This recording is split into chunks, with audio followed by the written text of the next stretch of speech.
Olá, começando agora mais um Beneficência na TV. No programa de hoje a gente vai falar de um assunto que tem repercutido muito na imprensa local, a doença dos pombos. Afinal, os pombos são os vilões ou o ser humano acaba sendo o grande vilão dessa história? Eu converso com o médico veterinário Eduardo Filete, idealizador de uma pesquisa que há 20 anos ele estuda a superpopulação dos pombos. Tem também uma entrevista com o médico do PS aqui da Beneficência Portuguesa, Dr. de Renzo, e o Sino da Vitória. O que vem a ser o Sino da Vitória? Você vai conhecer hoje no Beneficência na TV. Então não saia daí que estamos no ar.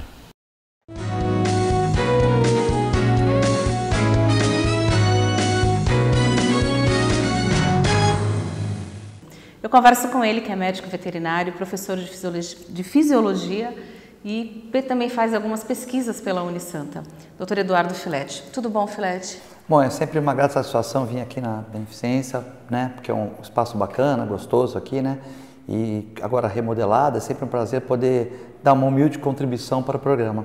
Vamos lá, afinal, o que os pombos podem acabar ocasionando para as pessoas? A doença do pombo, quem que vem a ser isso? Eu gosto de começar sempre com uma frasezinha, né? Que se você for conversar com um pombo na rua, se a gente tivesse o poder do Ed Murphy, né? De ser um veterinário e conversar com os animais, não só interpretá-los, eles iam falar para mim: Filete, não tá bom, tem muito pombo, a competição por alimentos não tá legal, tal, vocês acabaram com o falcão e o gavião da cidade, o que aconteceu? Nós crescemos muito, então aumentou a doença entre nós, a gente está morrendo muito de pigmentos de antracose no pulmão por causa da poluição. Para eles também não tá legal, né? Mas o que aconteceu? Eu pesquiso os pombos há uns 20 anos, né? E trabalho universitário sério lá na Unisanta, enfim. E a gente sempre foi alertando da hiperpopulação que iria existir, né? Porque você tem água, oxigênio e alimentos. O pombo antigamente só comia grãos, mas eles foram se adaptando. Então hoje os pombos, entre aspas, pode dizer que são onívoros, vamos dizer assim. Eles comem igual a gente, igual um porco, igual o ser humano, igual um porco, eles comem de tudo. Então, aquele iogurte que eu vi jogado aqui na frente do outro lado da rua, aquele iogurte que eu vi jogado ali da frente da Benê agora, que eu catei e coloquei no lixo, aquele leitinho vai servir de alimento para o pombo, certo? Quando você tem muitos moradores de rua, e a prefeitura, por mais que se esforce em ter os contentores, eles abrem os contentores e derramam tudo aquilo. Então, hoje o pombo come amendoim, come paçoca, toma leite, come... Pão tudo bem, mas eles pegam feijão, arroz, pegam doce, leite. Então, tudo que nós pomos nos nossos alimentos, que a alimentação do brasileiro, ela é uma alimentação que o nosso lixo é muito farto, né? Nós ainda não aprendemos a fazer uma separação, fazer muitas coisas. Muita gente, como o nosso amigo aí, jogou um iogurte na rua. Teve uma pessoa como eu que joguei no lixo, mas poderia ir para o bueiro e tal. Então, o que acontece? Os pombos, eles têm água, eles têm alimentação, porque eles se aprenderam a se alimentar dos nossos restos, eles estão muito próximos dos seres humanos e, além de estar próximo, as nossas habitações mais antigas, elas permitem os ninhos, né? É uma região que não tem tempestade, não tem muitas alterações climáticas assim enormes, tal. O pombo vai proliferando. Se você está tranquilo, comendo bem, com água, com comida, você vai reproduzir bem também. Se não tem problema, você vai reproduzir bem. Então, eles começaram a melhorar a reprodução. Quando você tem água, oxigênio e boa alimentação, você começa a melhorar a sua reprodução também. E aí, o que tem que ser feito para diminuir um pouco a reprodução dos pombos? E também tem que ter cuidado na hora de você limpar as fezes do pombo, é isso? Eu vou separar aqui. Existem duas fezes do pombo, as fezes secas e as fezes molhadas. Então, as fezes molhadas, que é aquela que caiu no seu carro agora, que de repente você está andando na rua, essa é um problema. E tem as fezes secas, então eu vou tentar separar. As doenças eram doenças mais ou menos comuns nas fezes do cachorro, do gato, do macaco, do papagaio. 2015, bateu a minha pesquisa lá, começou a dar giardia, começou a dar coliformes fecais. Eu falei, opa, o negócio complicou. Peraí, vamos... Mais que 100 exames de fezes, complicou. Liguei para alguns pesquisadores do mundo, Filete, agora o problema pegou. Porque eles estão vivendo muito perto dos seres humanos, então quando ele vai comer lá, quando ele vai comer o resto do fast food, da comida, ele pegou aquele saco que abriu de papel higiênico e o pombo pisou ali. Então o pombo se contaminou com a giardia, entendeu? E depois ele devolve para o mundo a giardia também, né? Então, hoje as fezes molhadas dos pombos, que não eram problemáticas, tão problemáticas, começaram a já ter um probleminha também de saúde pública, né? Mas não é um problema tão grave, né? Lógico, se você se contaminar com giardia, você se trata, né? Não é problema. Aí, então, depois de 2015, por eles estarem intimamente morando com a gente, perto da gente, então, esse é um problema que pode ter comum nas fezes de um morador de rua, nas fezes de um ser humano, de uma criança, de um cachorro, de um papagaio, de uma outra ave também que tenha contato com seres humanos, né? Ponto. O problema são as fezes secas, o maior problema, que o pombo defeca e aquelas fezes ficam secas, né? Então ficam em galpões, sótãos, tal. Então a pessoa desavisada, ela vai raspar essas fezes, né? Isso é muito comum nos ar-condicionados também. Isso, no ar-condicionado também. Principalmente naqueles ar-condicionados mais antigos, de caixa, né? Então o que acontece? Os pombos defecam ali, a pessoa vai inalando aquilo e tal. Mas segundo a literatura, eu conversando com vários infectologistas, diz que só 0,06% das pessoas que não têm imunodeficiência é sistema imunológico fraco, como as pessoas que estão com AIDS, hepatite e com algumas outras doenças, câncer, né, para fase terminal, só 0,06% não pegam essas doenças, ou seja, com a resistência boa você não pega, né? Mas é literatura, tudo muda. Agora, se você for mexer num sótão, ficar lá 2 horas raspando fezes de pombo, inalando aquelas hifas, tal, eu acredito que você vai cair nesse 0,06%. Então, o contato não é através de você estar encostando nas fezes, é a respiração. Você respira as fezes secas. Respiração das fezes secas. E aí você vai chegar para o pombo e falar assim, poxa, pombo, tá difícil. Não, eu não defeco nada disso. Eu defeco pouco esse fungo. É que nas minhas fezes tem alguns minerais que os fungos gostam. Então, na verdade, os minerais, eles se aproveitam das fezes do pombo. Pelo nitrato, nitrito. Então, esse fungo não está diretamente ligado ao pombo, é apenas as fezes. Na literatura cita pouca coisa. Ele pega no meio, né? Aí você fala, bom, mas se existe fezes do pombo, não tinha fungo. Eu também concordo. Mas o pombo fala, opa, quando eu pus aquelas fezes molhadas lá, não é comigo. Esse fungo já existe no meio ambiente e foi para minhas fezes. Eu não tenho culpa que o fungo gosta das minhas fezes. O problema não sou eu, é o fungo. Certo? Então é complicado, né? Tá, mas aí o que acontece? Essas fezes, quando a pessoa inala, tá, então tem um pouquinho de fezes seca na tua casa, calma. Água, se tiver aquela máquina, melhor, senão joga um balde de água. Depois, quando você for mexer por excesso de zelo, né, mesmo numa pequena quantidade, mascarazinha, um óculosinho, gorro, luva, né? Beleza. E se a pessoa não tiver nada? Ela chega, uma pessoa vem de fora, que a gente está numa cidade litorânea, de praia, a pessoa vem agora, daqui a pouco a gente está chegando na época de temporada. Ela vem, o ar-condicionado está cheio, só que chega em casa, ela não tem nada daquilo e às vezes ela não sabe também dessa história. A desinformação é complicada. Porque acho que talvez falte uma campanha de prevenção também. É tudo a hiperpopulação. Eu entendo, né, que nós temos vacinas, nós temos a raiva para os animais, nós temos as ruas que alagam, nós temos a saúde pública, que é muito importante, as gripes, as doenças, os atendimentos à terceira idade, nós temos tudo isso. Mas há 20 anos a gente já advertia que se a gente não tomasse providência, nós vamos chegar no dia de hoje, né? Então, a contribuição da universidade, do pesquisador, né? O pesquisador, ele tem que ter humildade.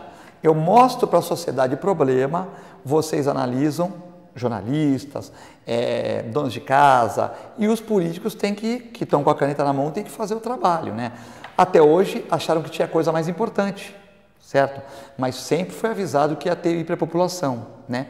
O que pode ser feito, Filete, para acabar com essa superpopulação? Eu, como médico veterinário, não poderia ter outra solução senão uma solução pacífica. O pombo é protegido por lei, ou seja, matar um pombo é crime ambiental, inafiançável, você vai preso.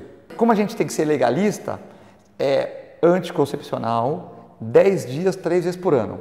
Mas espera aí, não é tão simples assim, já se passaram 20 anos, né? Existe um sonar que você pode pôr aqui na Benê e o pombo fica um tempo sem vir. Mas esse pombo que não está vindo na Benê, ele vai passar para o vizinho, né?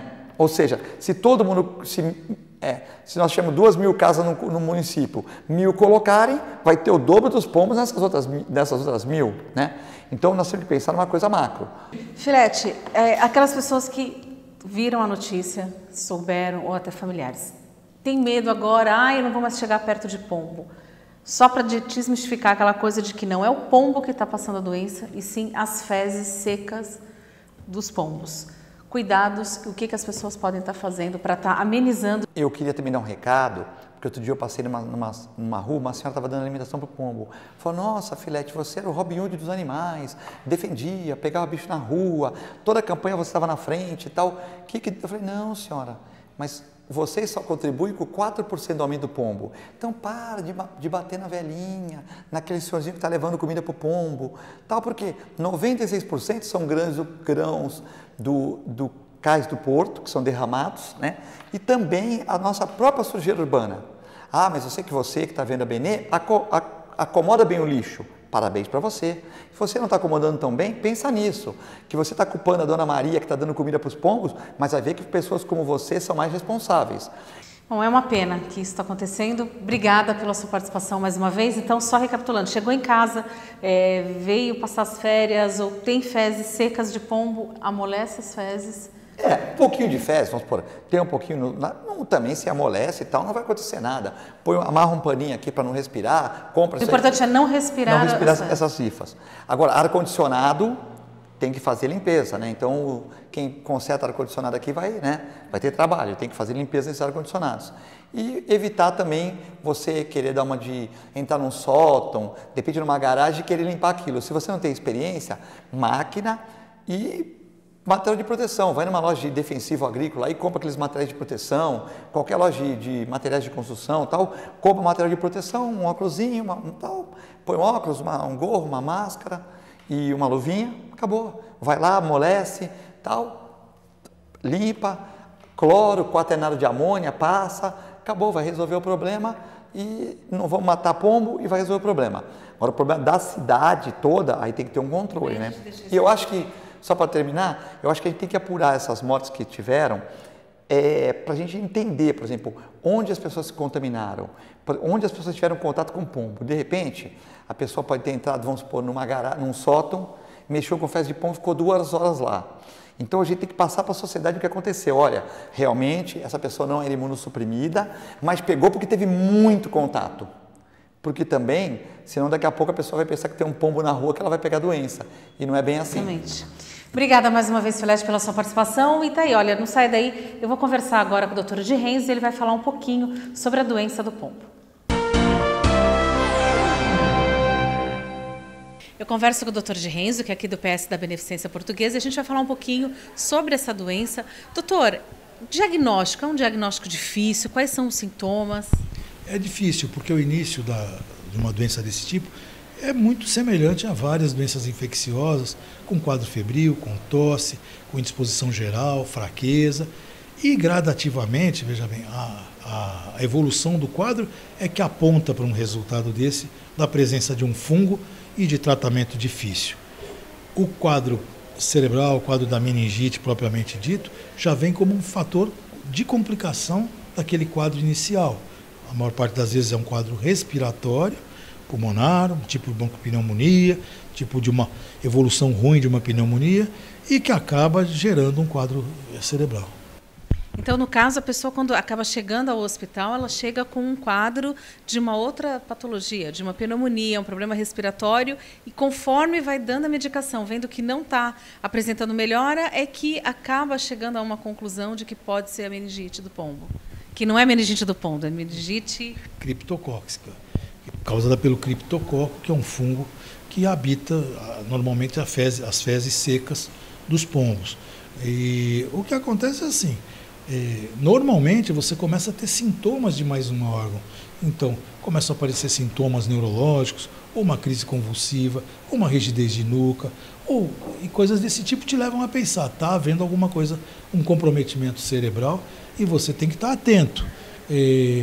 Quando isso acontece, a evolução do paciente já é muito grave, já é muito séria, e de dificílimo tratamento.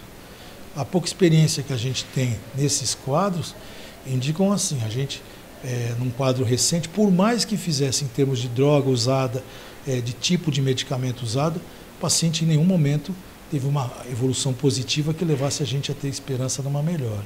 É um caso raro, doutor? É uma doença rara?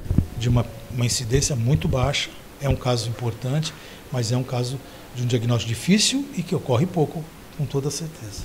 Quando foi fechado o diagnóstico do caso do paciente que esteve aqui na Beneficência, ele chegou a comentar alguma coisa, algum familiar, de que ele teve contato com as fezes do pombo? Ele comentou sim, ele e familiares, que ele tinha tido algum tipo de contato com o local onde haviam fezes de pombo. E aí quando veio a confirmação diagnóstica da presença do fungo, aí realmente a coisa se aclarou e passou a se insistir muito, investir muito nesse tipo de tratamento.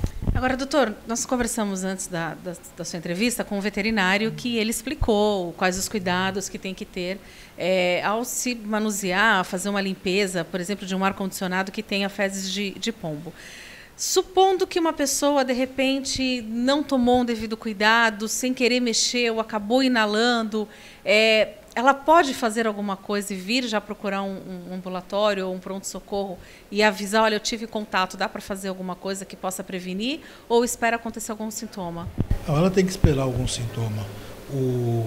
A gente tem pessoas diferentes, resistências diferentes. O tamanho desse contato tem que se saber qual foi. Qual era a situação clínica dessa pessoa previamente? É uma pessoa que já vinha de alguma forma debilitada ou não. Então, eu acho que ainda o sintoma inicial ainda é importante para a pessoa procurar atendimento. E agora você confere uma linda matéria de mais uma ação da humanização aqui da Beneficência Portuguesa, o Sino da Vitória. Todos aqueles pacientes que recebem alta do tratamento de radioterapia tocam o Sino da Vitória. Você confere a partir de agora.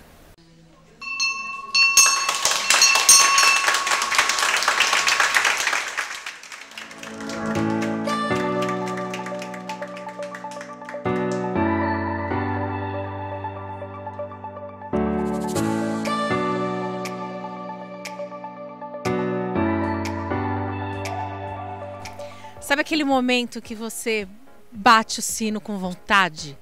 Eu quero bater o Sino da Vitória. O Sino da Vitória é uma ação aqui da humanização da Beneficência Portuguesa e eis que hoje eu estou ao lado de um que ele acabou de bater o Sino da Vitória e ele vai contar por quê, seu José, que acabou de fazer essa radioterapia, né? Conta pra gente por que você bateu o sino. Olha, foi porque eu completei a 30ª aplicação da radioterapia. E embora seja um pessoal aqui dentro assim, maravilhoso, deixa a gente à vontade, são simpáticos, não tem cara feia, sempre sorriso, sempre tratando a gente bem, a gente fica feliz de terminar. A gente vai voltar aqui, mas como amigo, né? E fica feliz de verificar que completamos uma parte do tratamento que vai levar a gente a voltar a ser sadio de novo. Vamos contar um pouquinho da sua história. O senhor é médico aposentado, foi médico da Marinha, hoje trabalha como perito judicial. Exato. Eu trabalhei no pronto-socorro da Prefeitura de Santos, então tenho aposentadoria como funcionário público municipal. E trabalhei como médico civil da Marinha. E também me aposentei lá como funcionário público federal. E agora, então, para me manter a cabeça funcionando, há já uns 10 anos, eu utilizo o conhecimento que eu tenho de medicina do trabalho e aplico como perito judicial, que a maior parte dos casos se refere a empregados que sofrem de doença e fica na dúvida se é ou não decorrente do trabalho. Agora o senhor fez um tratamento oncológico e qual o tempo que levou esse tratamento do dia que o senhor recebeu o diagnóstico até hoje que o senhor está batendo o sino da vitória? Olha, cerca de 2 meses, 2 meses e meio até quando eu descobri. E como eu já tinha dito, a gente fala brincando, mas vem do coração. Alguém lá em cima gosta de mim. O que foi feito, eu vim para cá, para o pronto-socorro daqui, com uma dor abdominal, pensando que era um problema de vesícula, ou seja, do lado direito. E quando foi feita a radiografia para ver se tinha algum problema, o cantinho da radiografia pegou alguma coisa suspeita. E aí começaram a pesquisar e verificaram que eu tinha um tumor que na época tinha 4,5 por 4 mais ou menos nos maiores eixos. E aí, a partir daí, vamos tratar. Isso tudo foi, vamos dizer, no máximo, eu não posso precisar, mas foi 1,5 mês que demorou essas 30 aplicações, porque tive feriado, sábado, domingo não faz, então foram 30 aplicações, demorou 1,5 mês mais ou menos para ser feito, e toda aquela parte inicial, que é fazer radiografia, fazer outros exames, mais ou menos 2,5 meses, e estou saindo dessa primeira etapa. Agora não acabou porque eu vou ter que esperar 1 mês, 1,5 meses e repetir os exames para ver se não restou nada. Se não restou nada, a alta é definitiva, ótimo, vamos bater palma. Se restou alguma coisa, então a gente volta para o tratamento, que normalmente será bem mais leve do que o inicial, né? Como que foi para o senhor receber esse diagnóstico? Tem diferença? O senhor, uma vez que o senhor é médico, de repente recebe um diagnóstico desse? O impacto é o mesmo. A gente é ser humano. Não é pelo fato de ser médico que a gente deixa de ser humano. A gente tem os mesmos sentimentos, a gente sofre com as coisas, a gente fica com medo, a gente não pode fazer outra coisa senão esperar o que vai acontecer comigo, meu Deus. E eu, graças a Deus, eu sempre fui religioso, tive de pais religiosos, e então eu oro para Deus. Eu oro para Deus para que me ampare. E pronto. O senhor comentou antes da entrevista, a gente estava conversando, o senhor falou que o senhor é da mesma turma do Dr. Hilário, médico aqui do setor de oncologia. E é o chefe daqui da oncologia. Exatamente. O senhor se sentiu mais acolhido, mais confiante? Olha, o Hilário, vamos falar, Dr. Hilário, que é o chefe, Dr. Hilário sempre foi, desde o tempo de faculdade, um indivíduo que era estudioso. Não estou jogando confete, não. Me lembro muito bem dele, embora faça quase 50 anos. Me lembro bem dele, sempre dedicado. E ele merece o lugar que ele está. E ele fez oncologia e fez muito bem. Tanto fez que a filha dele, né, também está acompanhando os passos do pai. E muito bem. Agora, o senhor acabou de passar pela médica, que é a filha do Dr. Hilário, né, doutora Paula. O que ela falou para o senhor ali, para o senhor bater o sino? Olha, foi tanta emoção que eu sou sincero para dizer para você, eu não me recordo, assim, eu me recordo das pessoas me abraçando, me beijando, mas, sinceramente, estou começando a ficar emocionado de novo. O que representa para o senhor agora bater esse sino da vitória? Tudo, vitória. É um sino da vitória. Ontem, quando eu não tinha experimentado essa emoção, ainda eu brinquei, né? Quando eu era pequeno, no término da Segunda Guerra Mundial, eu não tive oportunidade de bater o sino da vitória naquela época, eu estou batendo agora. Mas essa é a vitória minha, uma vitória minha que eu devo a todas essas pessoas que me ajudaram. Tá certo. Parabéns, que Deus lhe abençoe. E agora uma vida pela frente, né? Se Deus quiser, eu quero ver se eu chego no 100. Tá certo. Então eu queria que o senhor deixasse um recadinho para aquelas pessoas que estão aqui fazendo o tratamento de radioterapia, que tenham fé, que cheguem aí, porque todas elas consigam fazer, bater o sino da vitória. Olha, o que eu posso dizer é o seguinte, como médico, hoje o câncer é curável. O câncer tem muitos caminhos que levam à cura. Há 30, 40 anos atrás, era uma sentença, praticamente uma sentença de morte. Hoje não é mais. Hoje existe um grande número de pessoas com diagnóstico precoce que conseguem viver muito tempo e só lembrando que já tiveram câncer. Então, fé em Deus e façam o que os médicos, o que os técnicos dizem, que eles são dedicados, eles são realmente sabem o que estão fazendo e se fazem com toda a alma e com todo o coração.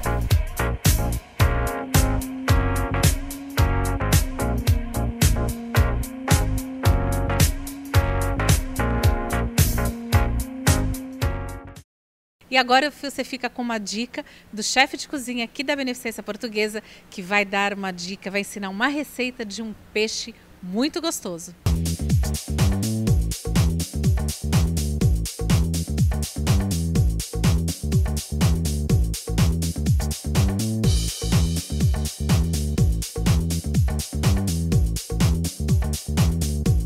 Oi Cris, tudo bom? Hoje nós temos uma outra dica nós vamos preparar aqui um filé de linguado ao molho de alcaparras com batatas torneadas. É um prato simples, saudável e é muito apreciado também aqui na Beneficência Portuguesa pela diretoria, pelos funcionários, pelos médicos.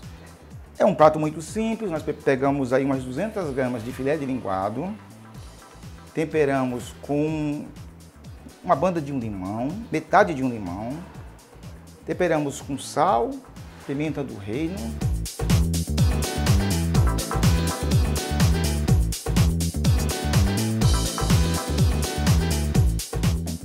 passamos ele na farinha de trigo e grelhamos ele por aproximadamente 3 minutos, 4 minutos de cada lado.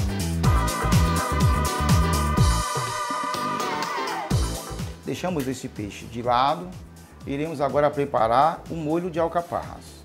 É muito simples, uma colher de sopa de margarina, 8 a 10 sementinhas de alcaparras, dá uma douradinha, salsinha picada, está pronto o molho de alcaparras. Descascamos as batatas de maneira que fiquem bem torneadas, bonitas, né, bem desenhadinha, a forma de descascar. Cozinhamos ela na água, apenas na água. E deixamos ela à parte. Preparamos agora um molhozinho para aromatizar essa batata. A base desse molho é manteiga e alecrim.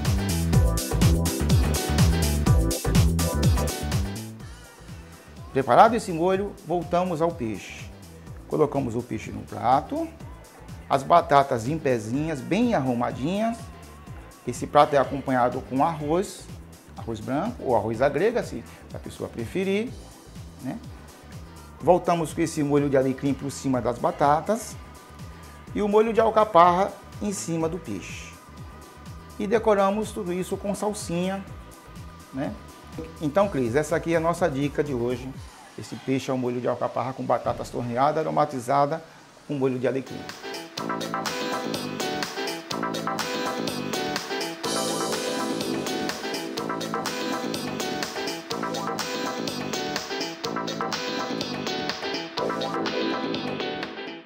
Bom, Beneficência na TV fica por aqui. Espero que você tenha gostado. Continue acessando o site, curta as nossas páginas. Tá aqui, ó, o endereço está aparecendo no seu vídeo. E na próxima semana você confere os melhores momentos, toda a cobertura da comemoração de 160 anos da Sociedade Portuguesa de Beneficência. Você já sabe, a gente tem um encontro na próxima semana. Até lá!